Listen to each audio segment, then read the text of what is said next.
वक्फ board को CM योगी ने दिया बड़ा झटका। कौशाम्बी में 96 बीघा जमीन को वक्फ के कब्जे से सीएम योगी ने कराया मुक्त। वक्फ बोर्ड में कानून बने, वो जमीन हिंदुओं का था। अस्सलामु अलैकुम वरहमतुल्लाहि वबरकातुह। मेरे प्यारे इस्लामी भाइयों, हम लोग इम्तियाज जलील साहब की जुलूस में बिजी थे। इधर टकले योगी आदित्यनाथ ने एक कांड कर दिया और उन्होंने इतना बड़ा कांड कर दिया कि तमाम मुसलमान हैरान हो गए कि आखिर ये कैसे हो सकता है और क्यों उसने किया। आप इस न्यूज को देखिए, आप हैरान हो जाएंगे। वक्फ बोर्ड को सीएम योगी ने दिया बड़ा झटका। कौशाम्बी में 96 बीघा जमीन को वक्फ के कब्जे से सीएम योगी ने कराया मुक्त। पूरे यूपी में वक्फ की तेजी से जांच जारी। कौशाम्बी से बड़ी खबर सामने आ रही है। देखिए, इधर वक्फ बोर्ड संशोधन बिल को पास होने से विपक्षी पार्टियां रोक रही हैं, लगातार इसकी बैठकें जारी है और इधर जांच जारी है लगातार। और इधर सीएम योगी ने कर दिया कमाल। सीएम योगी के नेतृत्व में कौशाम्बी के जिला कलेक्ट्रेट ने, बता दें आपको, वक्फ की कौशाम्बी में 96 बीघा जमीन पर जो कब्जा था, जो अवैध कब्जा था और जो सरकारी कब्जा था, उसको मुक्त करा दिया गया। बड़ी खबर आप देख रहे हैं और इससे झटका वक्फ बोर्ड को जरूर लगा होगा, दिल पे चोट लगी होगी, क्योंकि देखिए वक्फ बोर्ड मनमाने तरीके से कब्जा कर रहा है। पूरे देश की संपत्तियों पर वक्फ का कब्जा है। अभी तो बंद हुआ है, लेकिन आपको बता दें इसके पहले कांग्रेस की सरकार में लगातार जब बीजेपी विपक्ष में थी तो बता दें आपको, बीजेपी ने बड़ा आरोप लगाया था कि कांग्रेस ने मनमाने तरीके से वक्फ बोर्ड को आधिकारिक जमीनों पर कब्जा करने दिया। और देखिए कौशाम्बी में हम इसका एग्जाम्पल देख रहे हैं। जबकि आपको एक बात बता दूं, अगर वक्फ की ये जमीन होती दर्शकों, तो आखिर ये मामला 1946 से कोर्ट में क्यों चल रहा होता। ये कोर्ट में चल रहा है मामला, जो गांव की जमीन है जिसको सीएम योगी ने मुक्त कराया है और जिसको वहां के जिला कलेक्ट्रेट ने मुक्त कराकर सरकारी जमीनों से जोड़ दिया, सरकारी खातों से इस जमीन को जोड़ दिया है।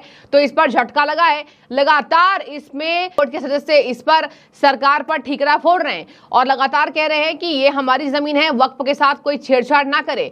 बता दें आपको, सिराथू तहसील के रूप में नारायणपुर, गोरियो, त्रिलोकपुरी गांव में वक्फ बोर्ड की भूमि है। इसकी भी जांच चल रही है। आपको मैंने बताया ना कि आसपास के सभी इलाकों में, अगर कौशाम्बी में वक्फ का 96 बीघा जमीन पर मनमाना हक था, तो आप समझ जाइए कि और कैसे इतने गांव होंगे, कितने गांव होंगे जिस पर वक्फ बोर्ड ने कब्जा किया होगा। आपको एक बार मैं डिटेल बताती हूँ कि क्या क्या हुआ है। ये मुकदमा 1946 से चल रहा था। इतना ही नहीं, कई पार्टियां इसको रोकने में उतर आई हैं। मुस्लिम पर्सनल संगठन के कई सियासी पार्टियां भी यहाँ पे उतर आई हैं और कहा जा रहा है कि देश भर की सुर्खियां ये बटोरे जिला कलेक्ट्रेट साहब। वह पूरे वक्फ पे जिस तरीके से इन्होंने मनमाना हक होने नहीं दिया, सरकारी खातों से इसको जोड़ लिया, इसी पर ये पूरा नजीर अपना पेश करते नजर आ रहे हैं। और पूरे देश में इसकी चर्चा है कि देखिए उधर वक्फ पर चल रहा सियासी बहस, इधर कौशाम्बी में बड़ी कार्रवाई सीएम योगी की। और बता दें आपको, कौशाम्बी के कड़ा धाम इलाके में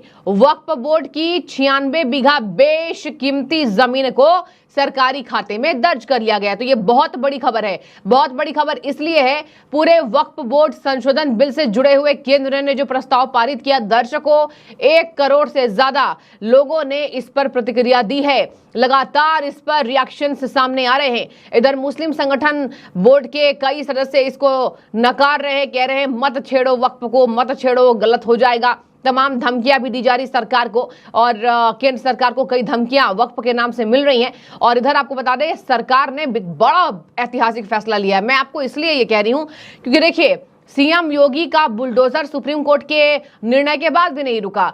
किस तरीके से अवैध कब्जों को मुक्त कराया गया, सुप्रीम कोर्ट के टिप्पणी के बाद भी नहीं रुका उनका बुलडोजर, तो वक्फ पर कैसे रुकेगा। और आप देखिए कौशाम्बी के यहाँ कड़ाधाम इलाके में 96 बीघा जमीन पर अगर बेशकीमती जमीन पर कब्जा ये वक्फ कर सकता है, तो कितनी जमीनें सरकार की होगी। आपको कल मैंने खबर बताई थी कैसे राजधानी दिल्ली में शमशान घाट, 6 सनातनी मंदिर, डीडीए ऑफिस, इसके साथ एमसीडी का कूड़ा घर, सब पर वक्फ बोर्ड ने कहा है कि ये हमारी जमीन है। मतलब हद तो तब हो गई जब 4 लेन सड़कों पर भी कल राजधानी दिल्ली में एक बड़ा दावा वक्फ बोर्ड ने किया और इससे ही सरकार को सख्ती हुई। और आज देखिए सरकार ने सुना, ये कहा जा रहा है कि रिएक्शन है, ये रिएक्शन सीएम योगी ने इसलिए दिखाया क्योंकि कल उन्हें ये बात रास नहीं आई होगी कैसे किसी सरकारी जमीन पर वक्फ कब्जा कर सकता है। कांग्रेस के शासनकाल में दी हुई ये बहुत बड़ी गलत छूट थी और यही वजह है कि सरकारी जमीनों पर वक्फ बोर्ड मनमाने तरीके से अपना कब्जा बता रहा है। यहां तक कि जो प्रेजेंटेशन दिया जा रहा है, आपको मैंने बताया था कई बार कि जेपीसी की लगातार जांच चल रही है। जेपीसी की बैठक में संजय सिंह बौखला रहे हैं, असदुद्दीन ओवैसी बौखला रहे हैं, वक्फ पर जो सरकार कर रही है उससे इनको हो रही है दिक्कत। और यही वजह है कि बार बार संजय सिंह जैसे लोग, विपक्षी पार्टियां इसको नकार रही हैं और चाह रही है कि सरकार का कोई संशोधन बिल पास ना हो। ये मतलब नहीं है कि सरकारी खातों को, जमीनों को हड़पा लिया गया है। मतलब ये है कि मोदी सरकार लेकर आई है, हमें विरोध करना है भैया। आपको एक बात मैं और बता दूं दर्शकों, केंद्रीय मंत्री अल्पसंख्यक किरेन रिजिजू ने भी साफ कह दिया है कि भड़काया जा रहा है, वक्फ बिल के पीछे पड़ गई है मुस्लिम संगठन के लोग।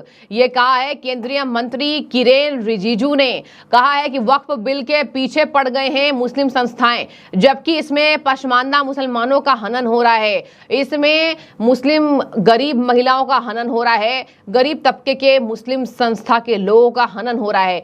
सरकार ये काम इसलिए कर रही है ताकि सभी को बराबर का हक मिले और वक्फ पर इसलिए हम मनमाने तरीके से ये अधिकार हटा रहे।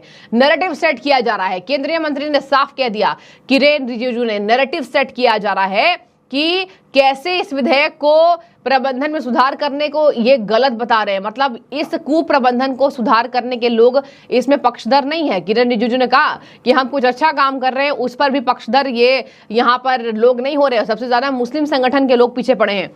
आपको बता दें, उन्होंने कहा, केंद्रीय मंत्री ने कहा, विधेयक के जरिए वक्फ संपत्तियों के प्रबंधन में सुधार किया जाएगा। विधेयक को लेकर संसदीय समिति को मिली 1 करोड़ प्रतिक्रियाएं और इधर कहा कि लोग झूठा प्रचार लगातार कर रहे हैं। मतलब वक्फ के नाम से लोग झूठा प्रचार कर रहे हैं। अब इसमें देखने वाली बात होगी कौशाम्बी में जिस तरीके से किया जा रहा है, कौशाम्बी के अलावा पूरे यूपी में तेजी से गांवों की जांच चल रही है और ये गांव की जांच कितने बीघे जमीनों पर, कितने बागों पर, बगीचों पर ये जमीनी हक सरकार का होना चाहिए, वहां वक्फ ने हक अपना दिखाया है। इस पर भी बहुत जल्द आपको बता दें कि मुक्त कराया जाएगा। बता दें आपको, एडीएम न्यायिक की इस कार्रवाई का पूरा विवरण केंद्र सरकार को भेज दिया गया। कौशाम्बी में जो जमीनें हड़पी गई थी वक्फ के द्वारा, जो सरकार ने अपने खाते में इसको यहां वापस दर्ज करा लिया है, कहा जा रहा है कि इसका विवरण केंद्र सरकार को भेज दिया गया है। और कहा जा रहा है शासकीय अधिवक्ता शिवमूर्ति द्विवेदी ने प्रस्ताव बनाकर 4 बिंदु पर सुझाव केंद्र सरकार को भेजा, तो सरकार ने इसे स्वीकार कर लिया है। तो केंद्र सरकार के द्वारा भी इसको स्वीकार कर लिया गया है।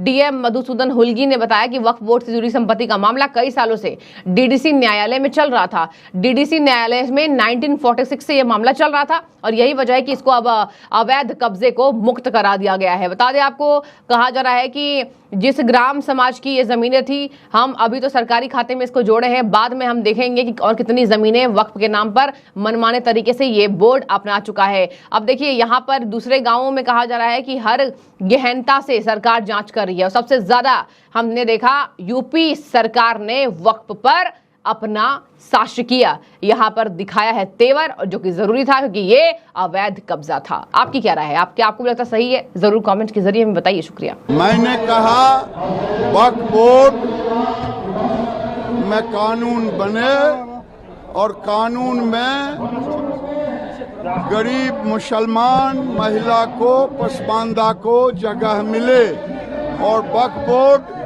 जमीन हड़पो आंदोलन न करे, क्योंकि जब लोग गए थे बंटवारे के समय वो जमीन हिंदुओं का था, उसको वक्फ बोर्ड ने जबरदस्ती ले लिया और कांग्रेस ने उसे कानूनन इतना अधिकार दे दिया कि जो खाता न बही, जो वक्फ कहे वही सही।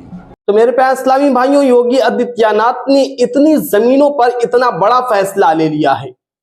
बातिल हुकूमत चाहे जितना कोशिश कर ले, बिल बोर्ड पास नहीं होगा। इंशाअल्लाह तबारक तआला हम इन दोनों टॉपिकों पर, इन दोनों मौजू पर जोरदार एहतजाज करेंगे और इंशाअल्लाह तबारक तआला कामयाबी जो है हम मुसलमानों को मिलेगी। मेरे प्यारे इस्लामी भाइयों, आप इस वीडियो को तमाम दोस्तों अहबाब तक शेयर कीजिए और तमाम गांव के मदारिस, मकातिब, खानकाह, दरगाह के और कब्रिस्तान की कमेटियों को ये इत्तला दीजिए, ये वीडियो भेजिए कि आप जल्द से जल्द अपने कागजात को पुख्ता करें ताकि हमारी मसाजिद, मकातिब और खानकाहें बच सके। मेरे प्यारे इस्लामी भाइयों, अगर आपको कंटेंट अच्छा लगता है तो जरूर इस चैनल को सब्सक्राइब कीजिए, दोस्तों अहबाब तक शेयर कीजिए। अस्सलामु अलैकुम व रहमतुल्लाहि व बरकातहू।